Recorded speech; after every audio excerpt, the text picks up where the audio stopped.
তো বন্ধুরা আজ চলে এসেছি আবারও একটা দারুণ স্বাদের স্ন্যাক্সের রেসিপি নিয়ে। আর রেসিপিটা এতই টেস্টি হয় যে স্কিপ না করে সম্পূর্ণটা দেখার অনুরোধ রইল। আর খুব সহজে একটা দারুণ মজাদার রেসিপি হতে চলেছে। আর সেটা বানাবো মাত্র দুটো ডিম দিয়ে। তাহলে স্কিপ না করে সম্পূর্ণটা দেখার অনুরোধ রইল। আর যদি একটু হলেও আপনাদের ভালো লেগে থাকে তাহলে প্লিজ সিমতাজ কিচেনকে সাবস্ক্রাইব করে পাশে থাকা বেল আইকনটি প্রেস করে রাখবেন। যখনই কোনো নিত্য নতুন রেসিপি আপলোড করব সবার আগে পৌঁছে যাবে আপনাদের কাছে। তাহলে চলুন মূল রান্নায় ফেরা যাক। এখানে আমি প্রথমে একটা ব্যাটার রেডি করে নেব। আর এই ব্যাটারটা রেডি করার জন্য এখানে আমি বেসন নিয়েছি।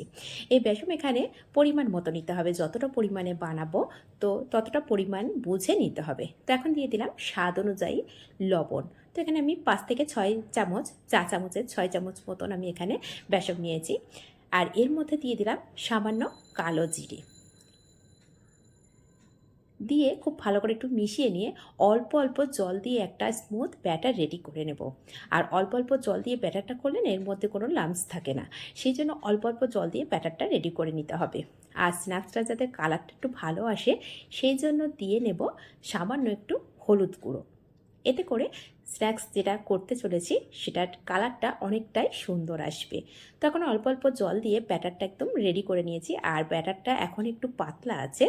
এর মধ্যে আমি দিয়ে দেবো যাতে করে একটু যে স্ন্যাক্সটা করছি সেটা রেডি করার জন্য কিছুক্ষণ ধরে যেন সেটা একটু মুচমুচে থাকে, সেই জন্য এখানে দিয়ে দিলাম 1 চামচ চালের গুঁড়ো।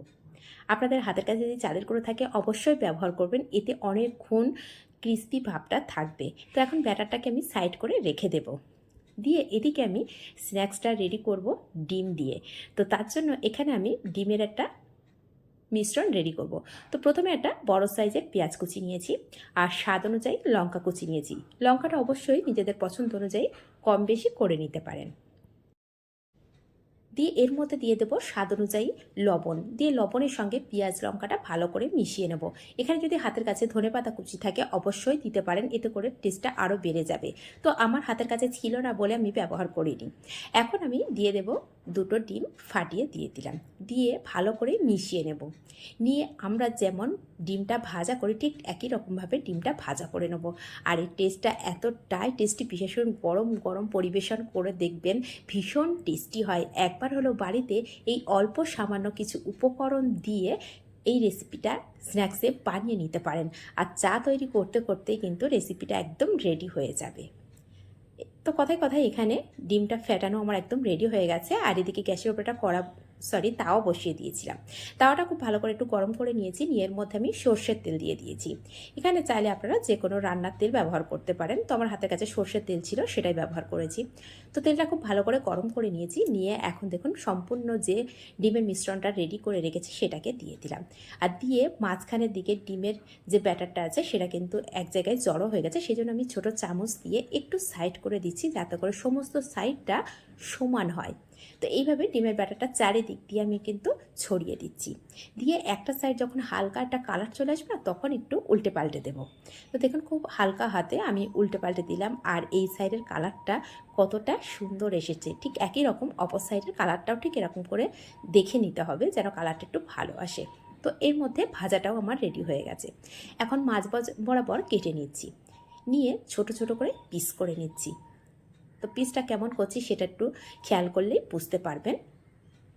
তো এইভাবে দুটো ডিম থেকে কিন্তু অনেকগুলোই এই রেসিপি তৈরি হয়ে যায়। আর এই ডিমের এই স্ন্যাক্স রেসিপিটা ভীষণ সহজভাবে বানানো যায়, কিন্তু বিশেষ করে খেতে ভীষণ ভীষণ টেস্টি হয়। আর একদম গরম গরম পরিবেশন করে দেখবেন, এটা খুব টেস্টি হয়। একবার হলো বাড়িতে এভাবে বানিয়ে দেখতে পারেন। এখন যে বেসনটা আমি রেডি করে রেখেছিলাম ব্যাটারটা, তার মধ্যে দিয়ে দিলাম সামান্য একটু খাওয়ার সোডা বা বেকিং সোডা, সামান্য একটু আদা রসুনের পেস্ট, যদি রসুন না খেতে চান শুধু আদার পেস্ট দিতে পারেন, আর সামান্য একটু হিং দিয়েছি। দিয়ে ভালো করে ব্যাটারটাকে আরও একবার মিশিয়ে নিচ্ছি। তো মিশিয়ে এখন এর থিকনেসটা দেখে বুঝতে পারছেন কতটা ঘন বা কতটা পাতলা রেখেছি। এদিকে এটা ফেটাতে ফেটাতে আমি কিন্তু গ্যাসের উপরে কড়া বসিয়ে দিয়েছি, তার মধ্যে পরিমাণ মতো তেলও দিয়ে রেখেছি। তেলটাকে গরম করে নিয়েছি, নিয়ে ফ্লেমটা এখন মিডিয়াম রেখেছি। মিডিয়াম রেখে এখন দেখুন ডিম থেকে একটা করে পিস নিয়ে ব্যাটারের মধ্যে ভালো করে ডুবিয়ে নিচ্ছি। ডুবিয়ে একটা একটা করে এই স্ন্যাক্সগুলো ছেড়ে দিচ্ছি।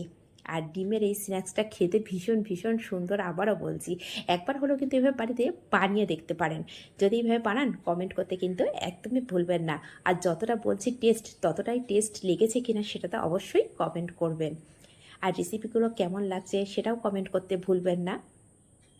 তো এইভাবে যখন একটা সাইড হালকা একটু কালার এসে গেছে তখন উল্টে পাল্টে আরও একটা সাইড কালার করে নেব। আর এই পর্যায়ে ফ্লেমটা আমি মিডিয়াম টু লো রেখে দেবো। যদি হালকা আঁচে ভাজা যায় না তাহলে ক্রিস্পি ভাবটা অনেকটা সময় ধরে থাকে। আর যদি এটা আমি হাই ফ্লেমে ভাজা করে নিই, মিডিয়াম টু হাই ফ্লেম, সেক্ষেত্রে ক্রিস্পি ভাবটা খুব বেশি থাকবে না, কালারটা খুব ভালোভাবে চলে আসবে।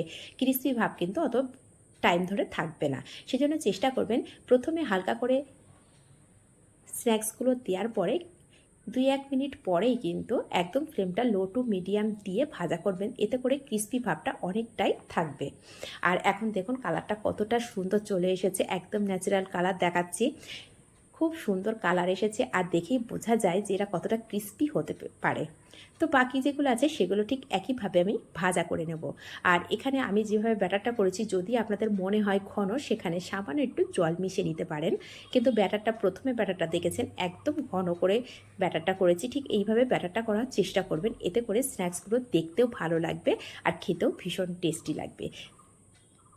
ব্যাটার পাতলা হয়ে গেলে খুব একটা ভালো লাগবে না, সেই জন্য পাতলা একদমই করবেন না। যদি খুব একটু পাতলা হয়ে যায় সেক্ষেত্রে চালের গুঁড়ো বা চালের আটা সামান্য একটু পরিমাণ মিশিয়ে নিতে পারেন।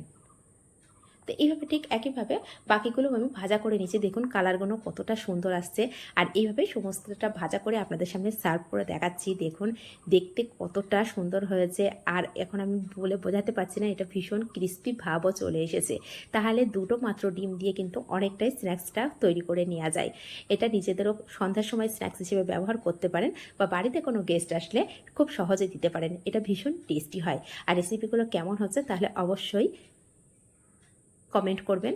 যদি একটু হলেও আপনাদের উপকারে আসে বা ভালো লেগে থাকে, নিজেদের মানুষের কাছে শেয়ার করে রাখবেন। যখনই কোনো নিত্য নতুন রেসিপি পাবো তারাও এই সহজ রেসিপিগুলো সহজভাবে বানাতে পারবে। আর এখন একটা আমি খেয়ে দেখাচ্ছি, দেখুন ভিতর থেকে কতটা মুচমুচে হয়েছে সেটা তো বলে বোঝাতে পারবো না। একমাত্র যদি আপনারা এইভাবে বানিয়ে নিতে পারেন আর খেয়ে তবেই কিন্তু কমেন্ট করবেন যে রেসিপিটা কেমন হয়েছে। তাহলে আজ এই পর্যন্ত, আবার আসবো অন্য কোনো রেসিপি নিয়ে। ধন্যবাদ।